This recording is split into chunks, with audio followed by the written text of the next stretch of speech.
નમસ્કાર દોસ્તો, આજે પોડકાસ્ટમાં મારી સાથે છે ડૉક્ટર અલ્પેશભાઈ. અલ્પેશભાઈ બાબા સાહેબ આંબેડકર ઓપન યુનિવર્સિટીમાં ઇતિહાસ વિભાગમાં આસિસ્ટન્ટ પ્રોફેસર છે. તેમજ અલ્પેશભાઈ લાઇબ્રેરી એન્ડ ઇન્ફોર્મેશન સાયન્સના વિદ્યાર્થી પણ છે. એ મારા વિદ્યાર્થી પણ રહી ચૂકેલા છે. અલ્પેશભાઈ આજે મને મળ્યા અને કહ્યું કે સર, હમણાં જ ગૌણ સેવા પસંદગી મંડળ દ્વારા લાઇબ્રેરી સાયન્સમાં આસિસ્ટન્ટ લાઇબ્રેરિયન અને લાઇબ્રેરી ક્લર્કની લગભગ 186 જગ્યાઓ પડી છે. તો આ જગ્યાઓ માટે મારે તમારી સાથે ચર્ચા કરવી છે. તમારી કોઈ પુસ્તકો હોય કે જે હોય એના વિશે ચર્ચા કરી છે. એટલે અલ્પેશભાઈને મેં કીધું કંઈ વાંધો નહીં, ચાલો આપણે આજે પોડકાસ્ટ પર ચર્ચા કરીશું. એટલે અલ્પેશભાઈ સાથે છે. નમસ્કાર મિત્રો. અલ્પેશભાઈ નમસ્કાર. અલ્પેશભાઈ, હવે જે ચર્ચાનો વિષય હોય તમે વાત કરી શકો છો આગળ. નમસ્કાર સર. સર, કેટલાક પ્રશ્નો હતા. એમાં મારો પહેલો પ્રશ્ન હતો કે સર, આપનું કયું પુસ્તક ગૌણ સેવામાં ઉપયોગી થાય તેવું છે? અલ્પેશભાઈ, બહુ સરસ પ્રશ્ન છે. કયું પુસ્તક એમ તો ના કહેવાય, પણ કેટલા પુસ્તકો મારા એ લગભગ લાઇબ્રેરી સાયન્સમાં 45 પૈકી 20 પુસ્તકો લાઇબ્રેરી સાયન્સમાં હું લખી ચૂક્યો છું. પબ્લિશ પણ થઈ ગયા છે. 2-3 પુસ્તકો પબ્લિકેશનમાં પણ છે. પણ મારું નેટનું પુસ્તક પણ છે, નેટ JRF સ્લેટનું ગ્રંથાલય અને માહિતી વિજ્ઞાનના હેતુલક્ષી પ્રશ્નો.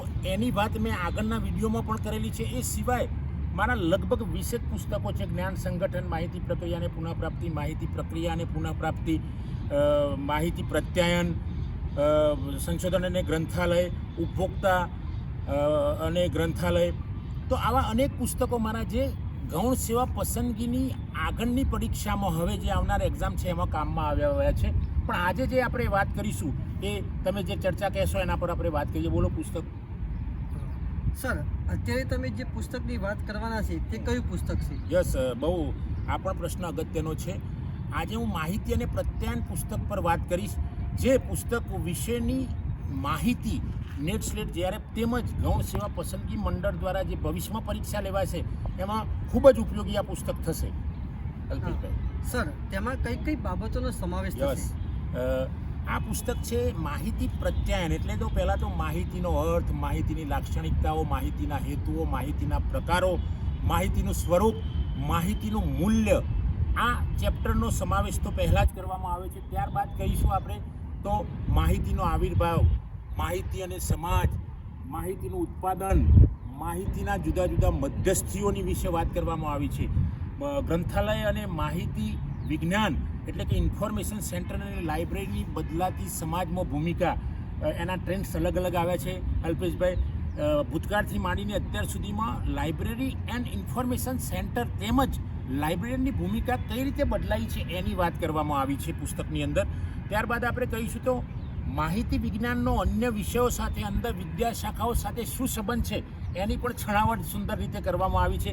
ત્યારબાદ આપણે વાત કરીશું તો છૂટક માહિતી સંચાલન, માહિતી સંચાલન, જ્ઞાન સંચાલન તેમજ માહિતી વિજ્ઞાન, અને એની અંદર આપણે વાત કરીશું તો માહિતીનો આવિર્ભાવ કેવી રીતે થયો છે એને આખી પેઢીઓ વિશેની વાત કરી છે. કે ભાઈ માહિતી શરૂઆતમાં જંગલમાં માણસ રહેતો હતો, ત્યારબાદ ખેતીની ક્રાંતિ થઈ, ત્યારબાદ ટેકનોલોજીની ક્રાંતિ થઈ, ત્યારબાદ બીજાણુકીય યુગની શરૂઆત થઈ. તો આ યુગમાં માહિતીનો રોલ શું છે, એની બદલાતી ભૂમિકા કઈ કઈ છે, માહિતી જ્ઞાન કેવી રીતે બને છે, તો સમગ્ર રજૂઆત આ પુસ્તકની અંદર અલ્પેશભાઈ કરવામાં આવી છે. અને બહુ ખૂબ જ છણાવટ રીતે, સરસ સુંદર રીતે તો ખરી પણ સહજતાથી, સરળતાથી એવું વર્ણન કરવામાં આવ્યું છે કે કોઈ પણ કક્ષાનો વિદ્યાર્થી હોય તો આ વિદ્યાર્થી એ પુસ્તકને સરળતાથી વાંચી શકશે અને પોતે સમજી શકશે. અને આ પુસ્તક માહિતી અને પ્રત્યાયન હાલ ગૌણ સેવા પસંદગીની પરીક્ષાઓનું તો આવ્યું, પણ એ સિવાય પહેલાં પણ ઘણા વિદ્યાર્થીઓ મારા પુસ્તકો વાંચીને નેટ સ્લેટ JRF અને PhDની એન્ટ્રન્સ એક્ઝામ પણ પાસ કરેલી છે. એ સિવાય માસ્ટર લેવલે ભણતા વિદ્યાર્થીઓ હોય તો માસ્ટર લેવલે પણ એમની પરીક્ષામાં આંબેડકરના વિદ્યાર્થીઓ હોય, પછી સાઉથ ગુજરાતના વિદ્યાર્થીઓ હોય કે ઉત્તર ગુજરાતના વિદ્યાર્થીઓ હોય, ગુજરાત વિદ્યાપીઠના વિદ્યાર્થીઓ હોય કે રાજકોટ યુનિવર્સિટીના વિદ્યાર્થીઓ હોય કે પછી ગુજરાત વિદ્યાપીઠના વિદ્યાર્થીઓ, તો બધા જ મારા પુસ્તકો વાંચે છે. એટલે માહિતી અને પ્રત્યાયન જે આજે હું વાત કરી રહ્યો છું એ પુસ્તક ખૂબ અદ્ભુત છે. એ પુસ્તક યુજીસીના સિલેબસને આધીન બનાવવામાં આવ્યું છે અને એ યુજીસીના માસ્ટર લેવલના અથવા તો બેચલર કોર્સમાં કેવી રીતે પૂછાશે એની પણ છણાવટ કરવામાં આ પુસ્તકમાં આવી છે. તેમજ બેચલર અથવા તો માસ્ટર કક્ષાએ પણ કેવી રીતે એનો ઉપયોગ થાય, આવી કોમ્પિટિટિવ એક્ઝામ હોય તો એ પુસ્તકનો કેવી રીતે ઉપયોગ થાય, એની સુંદર રીતે છણાવટ કરવામાં આવી છે. અલ્પેશભાઈ, આ તમારા પ્રશ્નનો જવાબ છે. અલ્પેશભાઈ સર, શું આ પુસ્તક વર્ણનાત્મક છે? યસ, આ પુસ્તક વર્ણનાત્મક છે અને બહુ જ ગહનતાથી લખાયું છે. ખૂબ અભ્યાસ કર્યા બાદ આ પુસ્તક લખાયું છે. આ પુસ્તકમાં હું એકલો લખતો હતો, પણ એ વખતે ડૉક્ટર ઉર્મિલાબેન રાવત, જે ગુજરાત કોલેજની અંદર લાઇબ્રેરિયન છે અને વિદ્યાપીઠમાં વિઝિટિંગ પ્રાધ્યાપક તરીકે પણ રહી ચૂકેલા છે, તો આવા બેને મને વાત કરી કે સર, તમે આ પુસ્તક માહિતી પ્રત્યાનું લખી રહ્યા છો તો મને પણ રસ છે. તો ઉર્મિલાબેનને મેં કહ્યું કે તમે પણ મને મદદ કરો, અને ઉર્મિલાબેન અને હું બંને ઘણી બધી બુકનો અભ્યાસ કર્યો, ઘણા બધા રેફરન્સીસ જોયા. અમે પોતે જે અમારો અનુભવ હતો કોલેજનો અથવા તો યુનિવર્સિટી લેવલે ભણાવવાનો અનુભવ હતો, જુદા જુદા પુસ્તકો અમે ભણતી વખતે વાંચ્યા હતા, આ બધા જ પુસ્તકોનો રેફરન્સ પણ જોયો. અમે પોતે અમારા અનુભવ પરથી પ્રયોગો કરેલા, અને પ્રયોગે રૂપે ડૉક્ટર ઉર્મિલાબેન રાવત અને મેં બંને આ પુસ્તક લખેલું છે. એટલે માત્ર મારાથી જ આ પુસ્તક લખાયું છે એવું નથી, પણ ઉર્મિલાબેન રાવતનો પણ આમાં ફાળો છે. એ સિવાય આ પુસ્તક લખતા પહેલાં જે હેન્ડરાઇટિંગથી અમે લખ્યું, અમારી જે પ્રત હતી, અમારી જાતે લખેલી પ્રત લેખન જે અમારું હતું, એ વિદ્યાર્થીઓને અમે બતાવી કે ભાઈ ખરેખર આ પુસ્તક કેવું છે. તો એ વખતેના વિદ્યાર્થીઓ જે ભણતા હતા એમણે કહ્યું કે નહીં સર, આ પુસ્તક યુજીસીના સિલેબસ રિલેટેડ જ છે, અને નેટ સ્લેટ જીઆરએફમાં પણ આ વર્ણનાત્મક પુસ્તક છે, પણ અમે વાંચીશું તો એમાં સાલવરી છે, એમાં જુદી જુદી બાબતોની તમે છણાવટ કરી છે, એ બધી જ બાબતો અમને ખબર પડી જાય એવી છે. એટલે આ પુસ્તક તમારે તાત્કાલિક પબ્લિશ કરાવવું જોઈએ, અને એ પુસ્તક પછી મેં પાશ્વ પબ્લિકેશન દ્વારા પબ્લિશ કરાવેલું છે. અલ્પેશભાઈ સર, શું આ પુસ્તક ગૌણ સેવા પસંદગી મંડળ, નેટ સ્લેટ અને જેઆરએફ માટે ઉપયોગી છે? યસ, આ મેં અગાઉ પણ તમને વાત કરી અલ્પેશભાઈ કે આ પુસ્તક net slate, JRF, PhD entrance માં તો ઉપયોગ થાય જ છે, અત્યાર સુધી થતી હતી, પણ હમણાં જ તાજેતરમાં ગૌણ સેવા પસંદગી મંડળ દ્વારા 186 જેટલી જગ્યાઓ પડી, એમાં 100 જગ્યાઓ છે મદદનીશ ગ્રંથપાલની અને 86 જગ્યાઓ છે એ લાઇબ્રેરી ક્લાર્કની. તો આની અંદર પણ આ પુસ્તક ખૂબ જ ઉપયોગી થશે, કારણ કે આ પુસ્તક એ રીતે લખાયું છે કે એ કોઈ પણ કોમ્પિટિટિવ એક્ઝામ હોય તો પણ આ પુસ્તક ઉપયોગમાં આવશે. એટલે એ પ્રમાણે જ આ પુસ્તક લખાયું છે. એટલે એમાં કોઈ શંકાને સ્થાન નથી કે આ પુસ્તક એ ગૌણ સેવા પસંદગી મંડળ દ્વારા લેવાની પરીક્ષામાં કામમાં નહીં આવે એવું તો કોઈ પ્રશ્ન જ નથી. જો વિદ્યાર્થી એને વાર્તાની જેમ વાંચશે, સરળતાથી વાંચી જશે. એકાદ વાર ખબર ના પડી તો બીજી વાર વાંચશે, બીજી વાર ના પડી તો ત્રીજી વાર વાંચશે, એમ સતત વાંચ્યા કરશે. તો જેવી રીતે આપણને કોઈ વાર્તા યાદ રહી જાય છે, અથવા તો કોઈ ફિલ્મ જોવા ગયા અને ફિલ્મ આપણે બહાર નીકળ્યા પછી પણ આપણને મહિનાઓ સુધી એ ફિલ્મ યાદ રહે છે, એ રીતે જો આપણે વાંચીશું તો આપણને યાદ રહી જશે. તો અમે આ વાત કરી તમને અલ્પેશભાઈ. સર, મારો છેલ્લો પ્રશ્ન કે હમણાં તમે જેમ વાત કરી કે ગૌણ સેવા પસંદગી મંડળમાં 86 જગ્યાઓ લાઇબ્રેરી ક્લાર્ક અને આસિસ્ટન્ટ લાઇબ્રેરિયનની 100 જગ્યાઓ, તો આ જગ્યાઓમાં વિદ્યાર્થીને સ્કોર કરવા માટે જે સ્પર્ધાત્મક પરીક્ષા જે આવે લાઇબ્રેરી ક્લાર્કની, એમાં સ્કોર કરવા માટે સર કેટલું ઉપયોગી થશે? યસ, સ્કોર કરવા માટે મારા લગભગ 20 પુસ્તકો છે, એનો તો જોરદાર ઉપયોગ થશે જ. અને હજુ મારા 2 પુસ્તકો, એક લાઇબ્રેરી મેનેજમેન્ટ અને અંગ્રેજીમાં મારું પુસ્તક આવે છે એ MCQનું જ પુસ્તક છે, અને એ ગુર્જર પ્રકાશન દ્વારા પ્રકાશિત થવાનું છે. આ પુસ્તક પણ ખૂબ જ ઉપયોગી આવશે. એ સિવાય વિદ્યાર્થીઓને હું એક નમ્ર વિનંતી કરું છું કે માત્ર મારા પુસ્તકો જ વાંચો એવું નથી કહેતો.